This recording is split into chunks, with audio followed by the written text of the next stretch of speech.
Никога няма да отслабнеш, ако пиеш алкохол. Това твърдение е абсолютно невярно. Алкохолът със сигурност пречи, но въпреки него човек може да свали, ако подобри начина на хранене и започне да спортува. Това в никакъв случай не означава, че алкохолът е полезен, напротив, той пречи и то много, ще направи процеса много по-труден, но не и невъзможен. Ето някои от доста често срещаните негативи при хора, които пият. Кофти качество на съня, стимулиране на мускулно-протеинов разпад, това е точно обратното, когато седим с тягане, повишен апетит и много по-малко енергия. И тук някой може да каже, аз пия редовно и нямам проблем с нито едно от изброените.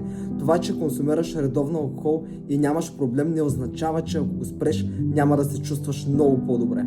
Та в този пост не целя да откажа хората да пият, въпреки че ако го сторя, ще бъда изключително щастлив. По-скоро искам да стане ясно, че хората могат да подобрят ситуацията, в която се намират, въпреки алкохола, ако оправят останалите компоненти. Ако постът ти е бил полезен, удари един лайк и последвай страницата за още полезно фитнес съдържание.